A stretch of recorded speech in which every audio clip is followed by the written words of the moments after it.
Joining us this morning via phone, it's a privilege to have a senatorial candidate join us, Lela Pittenger, who is running for Kay Bailey Hutchison's seat that she's not running again for. Thankfully, she's getting out. And Lela, thanks for joining us. Appreciate you doing this. I appreciate your time. All right, first let's talk about this because I hope this is not offensive, but to me, you're just a regular old person. You have no ties to government, unlike Dewhurst and Cruz and some of the other guys in the race. What made you do something like this? What made you tackle such a huge job as getting elected to the Senate from the Lone Star State?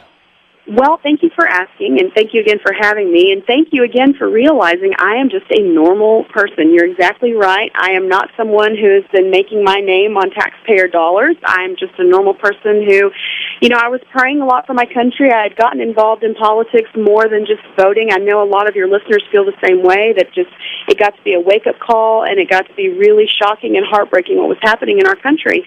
And so I spent a lot of time in prayer, and I felt like the Lord was calling me to step up. And when you look at the U.S. Senate, first of all, I know you and I talked about this, you've been studying the Constitution. Do you know how old you have to be a U.S. Senator? How old do you have to be a U.S. Senator? You have to be 30. Do you know how many we have under the age of 40? I don't want to think about this, but how many? 0. Yeah.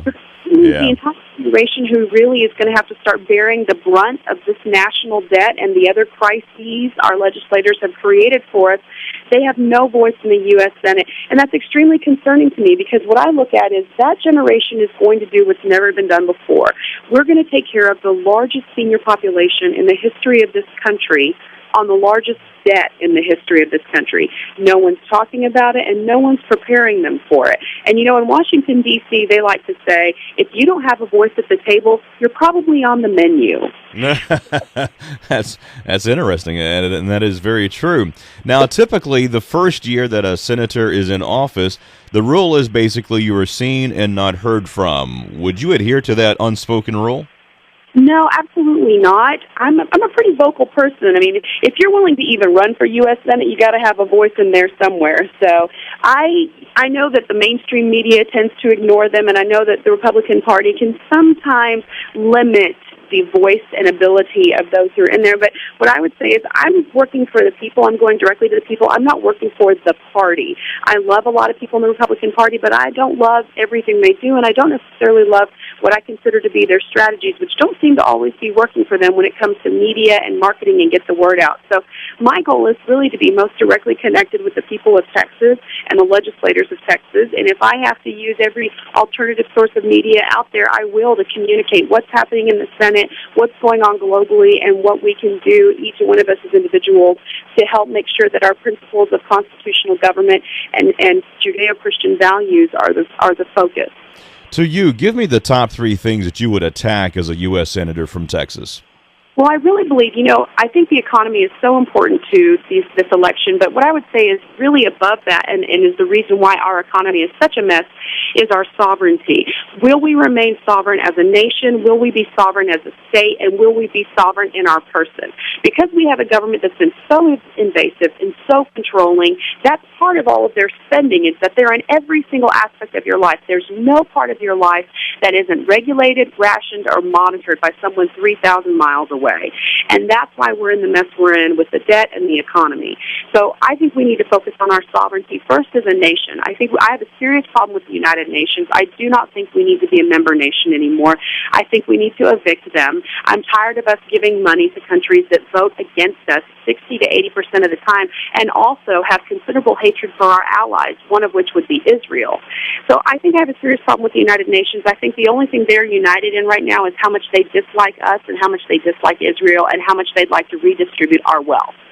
So that's one. Our sovereignty as a state is daily being violated. I mean, you have to look at all the times we're having to take the EPA to court and every other Department of Energy, all these other groups that really attack our state instead of empower our state. I don't think that we need any of the departments that aren't in the Constitution.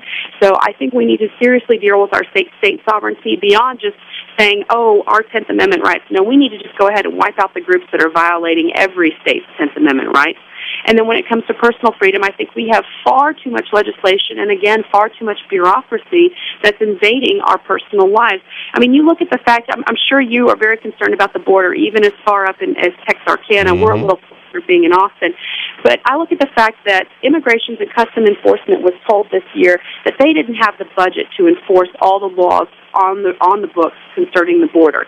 So they were going to let each ICE agent determine whether or not they wanted to turn in an illegal immigrant they come across.